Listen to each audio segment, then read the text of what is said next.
இந்த நிலையில போராட்டங்கள் ஒருபுறம் தீவிரமாக நடைபெற்று வருகிறது. புதுச்சேரி துணைநிலை ஆளுநர் தமிழிசை சவுந்தரராஜன் இது தொடர்பாக தொலைபேசியில் அளித்த பேட்டியை நாம் பார்க்கலாம்.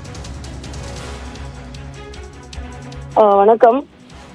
விரும்பத்தகாத ஒரு சம்பவம் நடந்திருக்கிறது. இதுக்கு நான் ரொம்ப வருத்தப்படுகிறேன். இது நடந்திருக்கவே கூடாத ஒன்று. பெண் குழந்தைகள்லாம் பாதுகாப்பாக இருக்க வேண்டும் என்பது நம்ம எல்லாரோட எண்ணமும். ஒரு பெண்ணை சிதைச்சு இது மாதிரி செய்திருக்கிறது இந்த சமுதாயத்துல ஒத்துக்கொள்ளவே முடியாத ஒன்று, மன்னிக்கவே முடியாத ஒன்று. காவல்துறை 2 பேரை கைது செய்திருக்கிறாங்க. இன்னும் 2-3 பேர் தேடிட்டு இருக்காங்க. போஸ்ட்மார்ட்டத்துல கிடைக்கின்ற சில தகவல்கள் குற்றவாளிகளை இன்னும் தீவிரமா தேடுவதற்கும் தண்டிப்பதற்கும் நம்மளுக்கு உதவி செய்யும்.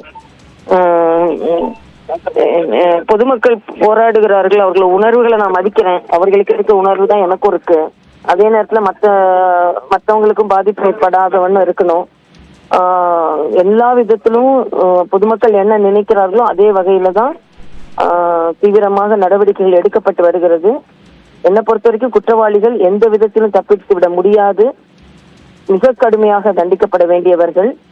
அந்த குடும்பத்திற்கும் ஆதரவாக இருக்க வேண்டும். அந்த குடும்பத்தோடு நான் இருக்கிறேன், உணர்வோடு இருக்கிறேன்.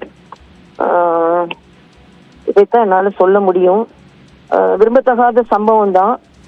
ஆனா அதை வைத்துக்கொண்டு திருப்பி போராட்டங்கள் நடைபெறுவது, அந்த உணர்வுகளை நான் மதிக்கிறேன். நிச்சயமா போராடுகிறவர்களோட எண்ணத்தோடு தான் நான் இருக்கிறேன். நானும் அந்த இடத்துல இருந்தா நானும் போராடி தான் இருப்பேன். அதே நேரத்துல மற்றவர்களும் பாதிக்கப்படாம இருக்கணும்ன்றதும் நமது எண்ணமா இருக்குது. அதனால பொதுமக்களின் எதிர்பார்ப்பை போல நிச்சயமாக குற்றவாளிகள் தண்டிக்கப்படுவார்கள். பெண் குழந்தைகள் பாதுகாப்பாக இருப்பதற்கு அத்தனை நடவடிக்கைகளும் மேற்கொள்ளப்படும் என்பதை தான் நான் சொல்றேன்.